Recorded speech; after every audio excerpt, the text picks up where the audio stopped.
बिना आधार के सिर्फ झूठ पे झूठ बोलते रहने से आपका झूठ सच नहीं हो जाएगा ना।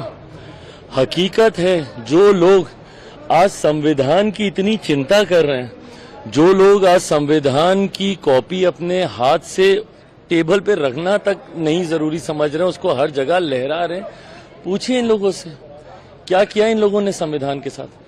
सही मायनों में अगर किसी ने संविधान की हत्या करने का काम किया था तो वो कांग्रेस की सरकार थी। याद कीजिए 75 का वो साल जिस वक्त देश में आपातकाल लगाकर सही मायनों में संविधान की हत्या की गई थी, लोकतंत्र की हत्या की गई थी, और आज सबसे बड़े संरक्षक संविधान के यही लोग बने फिर रहे हैं। जबकि हकीकत है कि इन लोगों ने संविधान के निर्माता डॉक्टर बाबा साहेब भीमराव अंबेडकर तक को कभी उनके जीते जी सम्मान देना जरूरी नहीं समझा। उनको चुनाव हरवाने का काम किया, और तो और उनकी एक तस्वीर, एक प्रतिमा तक भारत की संसद में नहीं थी 89 से पहले, जबकि इनकी अपनी पार्टी के नेता और उसमें भी एक ही परिवार के 3-3 लोगों की तस्वीरें भारत की संसद में लगी हुई थी। ये लोग बात करेंगे संविधान की। हकीकत है इन लोगों ने सिर्फ लोगों को डराने का काम किया।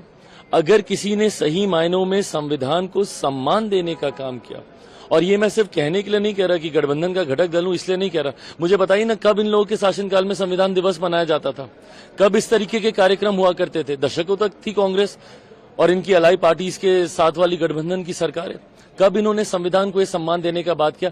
हकीकत है कि आज देश की जनता भी समझ गई है। इन्होंने लोकसभा चुनाव के वक्त दुनिया भर का झूठ बोला, एक बार के लिए कुछ राज्यों की जनता ने इन पे माना भी, विश्वास भी कर लिया, पर आज जब लगभग 6 महीने होने को आए हैं केंद्र में हम लोग की सरकार की, पूछे कहां का संविधान खत्म कर दिया गया, कौन से लोकतंत्र की हत्या कर दी गई, और संविधान के तहत मिल रहे आरक्षण को किसका आरक्षण छीन लिया गया।